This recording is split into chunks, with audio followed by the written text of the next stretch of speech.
MINT is an acronym referring to the economies of Mexico, Indonesia, Nigeria, and Turkey. The term was originally coined by Fidelity Investments, a Boston-based asset management firm, and was popularized by Jim O'Neill of Goldman Sachs, who had created the term BRIC. The term is primarily used in the economic and financial spheres as well as in academia. Its usage has grown especially in the investment sector, where it is used to refer to the bonds issued by these governments.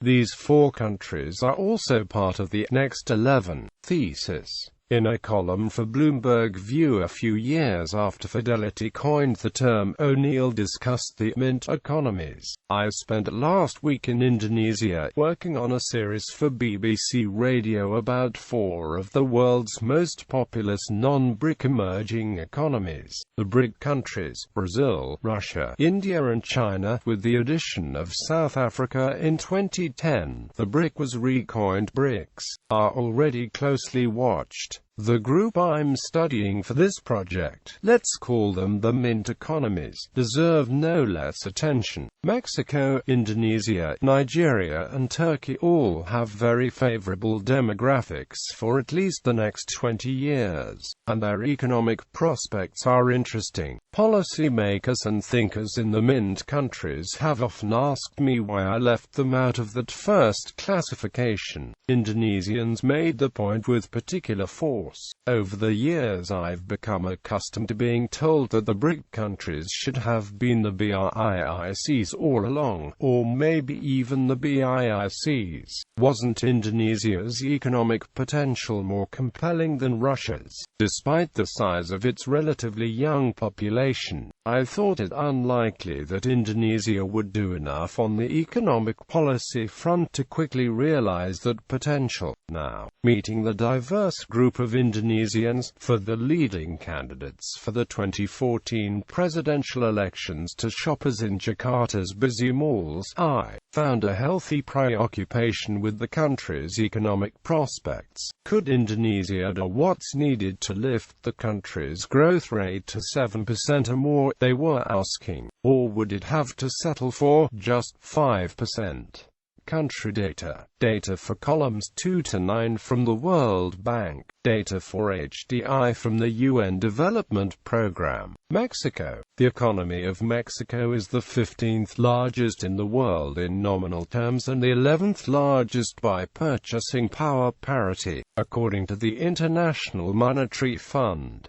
Since the 1994 crisis, administrations have improved the country's macroeconomic fundamentals. Due to Mexico's rapidly advancing infrastructure, increasing middle class and rapidly declining poverty rates, it is expected to have a higher GDP per capita than all but 3 European economies by 2050. This newfound local wealth also contributes to the nation's economy by creating a large domestic consumer market, which in turn creates more jobs. The economy contains rapidly developing modern industrial and service sectors, with increasing private ownership. Recent administrations have expanded competition in ports, railroads, telecommunications, electricity generation, natural gas distribution and airports, with the aim of upgrading infrastructure. As an export-oriented economy, more than 90% of Mexican trade is under free trade agreements with more than 40 countries, including the European Union, Japan, Israel, and much of Central and South America. The private sector in Mexico is one of the most important players in the national economy, with the country's single securities market the second largest in Latin America after Brazil's BM&F Bovespa, and 16 companies on the Forbes Global 2000 list of the world's largest companies in 2008. In December 2012, the administration of incumbent President Enrique Peña Nieto passed the Pact for Mexico, a series of far-reaching reforms in a wide array of areas, including telecommunications reform, educational reform, fiscal reform, banking reform, energy reform, and legal reform. These are expected to help realize Mexico's economic potential by increasing competitiveness, further opening various sectors of the Mexican economy, and capitalize on Mexico's labor force to increase productivity. Indonesia. With its large population, Indonesia will be ranked 7th in GDP by 2050 according to Jim O'Neill about BRIC and other prominent countries. Indonesia has a mixed economy in which both the private sector and government play significant roles. The country is the largest economy in Southeast Asia and a member of the G20 major economies. Currently, Indonesia has the world's 8th largest GDP and 16th largest nominal GDP. Indonesia is the world's 4th most populous country after China, India, and the United States, and the world's 3rd most populous democratic country after India and the United States. In 2009, BRIC and Indonesia represented about 42% and 3% of the world's population respectively, and about 15% of global GDP altogether. All of them are G20 countries.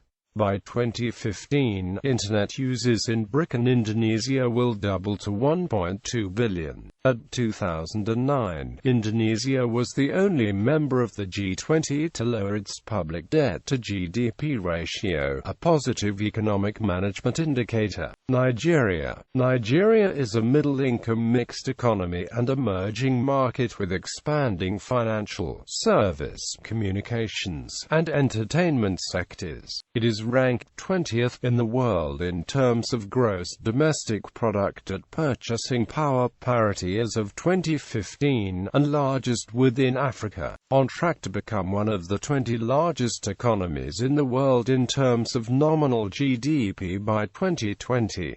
Its re-emergent, though currently underperforming, manufacturing sector is the 3rd largest on the continent, and produces a large proportion of goods and services for the West African region. Turkey. Turkey's economy grew at 9.2% in 2010, faster than India and China, and was the 3rd fastest growing economy in the world. Economic growth came mainly from construction, rather than exports like China and Russia. Construction alone makes up 6% of the Turkish economy, but if one counts the various industries related to construction and the related industries made up some 30% of the economy. Turkey also has a very large domestic consumption base, and some 3 major auto companies. In 2011, Turkey had the world's 15th largest GDP and 18th largest nominal GDP. By 2050, this nominal GDP is set to grow to $4.45 trillion to become the 14th largest nominal GDP in the world. The country is a founding member of the OECD and the G20 major economies. Since December 31, 1995, it has been part of the EU Customs Union. Mean wages were $8.71 per man-hour in 2009. Turkey grew at an average rate of 7.5% between 2002 and 2006, faster than any other OECD country. According to a survey by Forbes magazine, Istanbul, Turkey's financial capital, in 2012, was ranked 5th in the world in number of billionaires with 30, behind Moscow, New York City, London, and Hong Kong. Turkey's major cities and its Aegean coastline attract millions of visitors every year. The CIA classifies Turkey as a developed country. It is often classified as a newly industrialized country by economists and political scientists. Current leaders.